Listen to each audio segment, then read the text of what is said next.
Hey, it's One Battle One, and today I have Robin's motorbike from the LEGO Batman 2 video game to review. I normally don't like Batman Universe vehicles being bright and colorful, but I think it's appropriate here. The colors make it look fun, and since Robin also has a colorful personality in the LEGO Batman video games, it makes sense that his vehicle captures that. As you can tell, this is a very Technic heavy build. There are multiple Technic lift arms that contribute to both structural strength and the visual styling of the bike. With the canopy opened up, you can see that gun pistols are used creatively to represent both the handlebars and for the angle for the display cluster. These yellow graded slope pieces provide the angle that elevates the rider towards the handlebars and display cluster. The canopy is used perfectly here. Not only does it give the bike a very sleek and futuristic look, but also provides the rider defense. This is good for imaginative play since it can shield the rider from projectiles that are coming from the front. It also helps ties in the overall look of the bike by providing coverage all the way from the front towards the back. The trans orange color also adds a bit of contrast with the other colors. These trans 1x1 yellow slope pieces simulate the signal lights. There's tiles on the sides here that help cover up some of the Technic holes.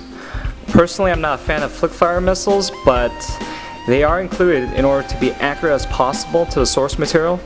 I'll probably remove them or modify them down the road. And they are held by these Technic connectors, which are tied to the frame by Technic pins. I like how the engine detail was added back here using these modified plate pieces with the tubes sticking out on each side. It makes it look like a 4-cylinder engine. There's also green, dark green, graded slope pieces on the sides to hide more Technic holes and also to provide just a little bit more detail. The exhausts here look nice, and they actually look functional since they are right above the rear tire. I'm a big fan with the use of these curved Technic lift arms because it really adds dimension and shape to the overall design of the bike. I think the angle of the rear really highlights this point. The bike is completely symmetrical, so what you see is pretty much what you get. The bottom of the bike is actually smoothed out with these inverted towel pieces, and it provides both two purposes.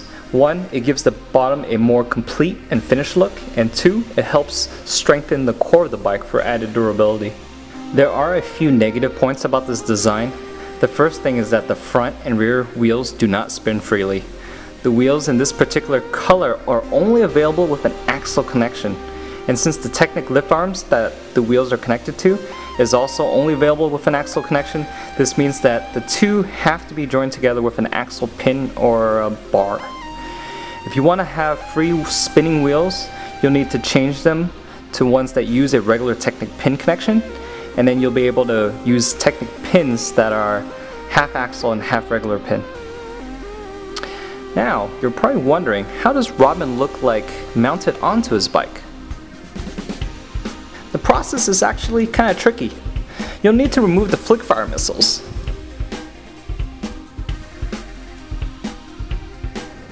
Next, take your Robin minifigure and take off his legs and flip them around like this.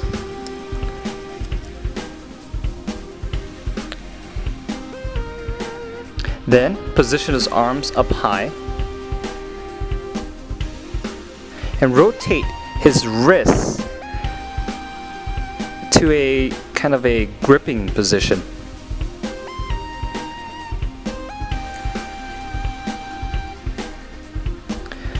After that, take your Robin minifigure and kind of bend the legs backwards a little bit and then mount him onto the bike itself.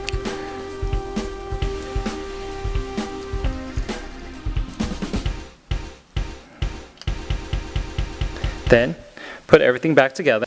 Robin should be now mounted onto his bike, and you should have connected the legs, the back of the legs, to the actual studs on the bike. So he should sit there nicely in between the Technic piece there and the bike. And once you have him in there, he should look something like this. You can close the canopy and you can leave it like this, which is an accurate look to how he appears in the video game, because the canopy doesn't actually supposed to close all the way down, and this way Robin's actually looks like he's looking at the dashboard display.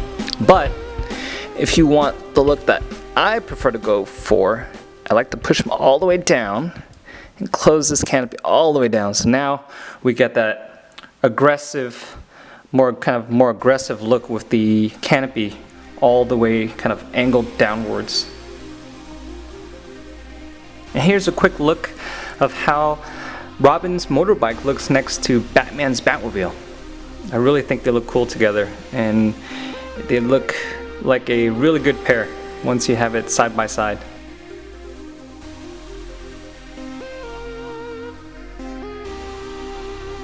I hope you guys enjoyed the review of Robin's motorbike from the LEGO Batman 2 video game. If you are new to my channel, please stay subscribed to see custom LEGO superhero builds and also official LEGO set reviews from me. Until next time, I'm signing out. Bye.